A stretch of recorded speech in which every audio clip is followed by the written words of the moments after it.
Hi everyone, welcome back to this new video of our C++ series. In this video, we are going to learn about the exception handling of C++. This is probably going to be the last video of this series. Yes, I understand that there remain some miscellaneous topics like your pure virtual function, abstract class, inline function. Those topics will still come but in the due course. So up to now, I will end this course with this video and I will add further more videos as required from time to time. So without wasting much time, let us understand about what is exception handling in C++. So exception handling is a feature of C++ or any other object-oriented programming language which allows us to make our program or the code that we write much more efficient by handling different cases of input. For example, say division by 0 is not possible in mathematics, right? So that kind of input we have to handle, which will allow the program to be work effectively even if the input is coming to be 0. It will not show some gibberish type of errors. So before coming to directly what is exception handling and how exceptions are handled, let us first understand about the different kinds of errors which do exist in programming. So programmers mainly classify the errors to be of three categories. One is the syntax error, which happens very commonly to us. We have also seen that while writing code in this series, we have faced many syntax errors where we missed some semicolon, we did some spelling mistakes, we missed some line, right? So these are called the syntax errors, where there is error in the syntax of the code. And who corrects this? It is the responsibility of the compiler or the intelligence, whatever you call, of the code editor to correct it and to rectify the mistake. We have to make changes to that. So it will only detect the syntax error or the error in the syntax of the code. Next comes the logical error. So logical error mainly happens in the program logic when there is some error you make in the program logic. Suppose you are finding the maximum number and you are applying the logic for finding the minimum number. So logically it's incorrect, right? So that place you need to correct with the help of a debugger, which is mainly present in most of the modern day text editors or the code editor. So logical errors are error in the program logic and they need to be classified or corrected with the help of the debugger, which already exists in our VS Code or any other text editor modern day. Okay, now last kind of error, which is the runtime error, which happens because of the anomalies or abnormal input given by the user during the runtime of the code. So during the runtime of your code, if you give some mal input or say abnormal input or anomalous input which may cause the program to crash, that time those cases are handled by the help of the runtime error, and these runtime errors are handled with the help of the exception handling. So how do we handle this this type of runtime error? We are going to see in today's video with this code. Mainly the runtime errors are handled by the try-catch blocks along with the throws. So let's see in our code how we can handle different types of runtime error. So let's go to our code editor now. So we are in our code editor and we are going to see how exception handling is done to get rid of the runtime error which may happen during the runtime of the execution of the program. So we are going to take a very simple program for understanding this. Let us take, we are writing a program that will divide two numbers, say numerator by the denominator, right? Now we already know that denominator cannot be 0. So for that time we need to add an exception which will say that if our denominator is 0, that time the output will come that division by 0 is not possible. So let's see how we can handle this. So in our code editor we will just take input of the numerator and denominator. So just write a prompt to enter the numerator and denominator. Sorry for the typo. Okay, so I will declare two variables and numerator comma denominator. Right, now I will take the input of numerator and denominator. Well, so far so good, everything is clear.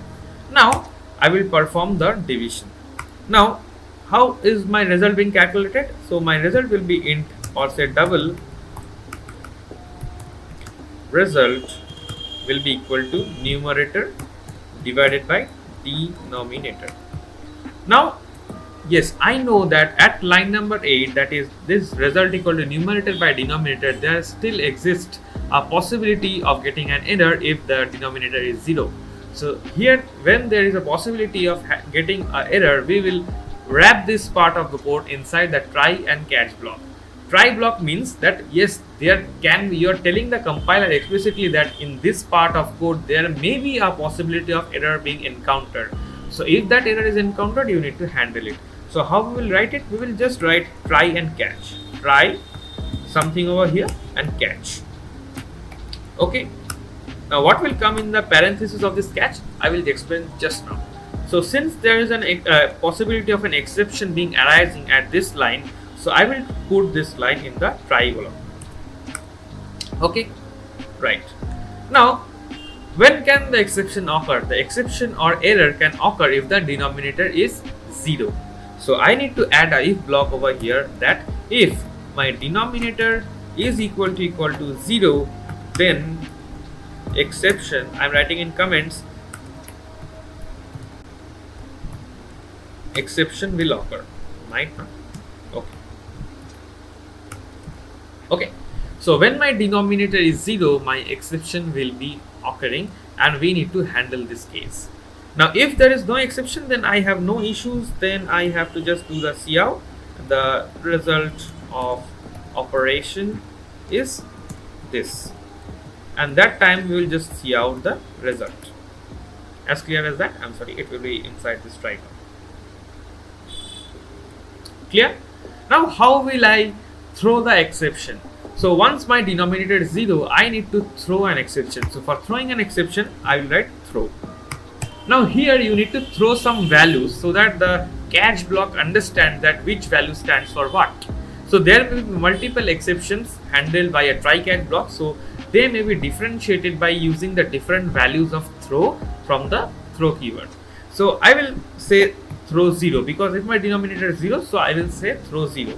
Now inside this catch block will accept or expect me to throw some sort of values. Now what kind of value am I throwing over here? I am throwing an integer value as an exception mark, right? So since it is expecting some sort of integer value, so I may write that int e, it is expecting to be thrown. Okay. Now this e is the error code. Now since I'm throwing 0, so if I can write that if my error code is equal to 0, then handle this by saying that cout the division by 0 is not possible. Okay. Now there may be other case as well. Suppose say you don't want the calculator or the program to make division by negative number. So that case you may throw another exception by another number. I have thrown 0. You may throw number 1 for negative numbers.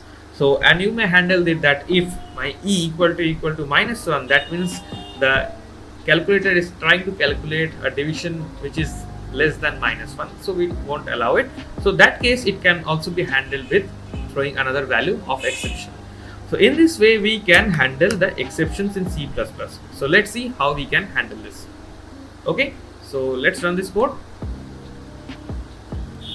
Yeah, so it's asking us for entering the value of the numerator and denominator. So first we will execute just normally, say 8 divided by 4.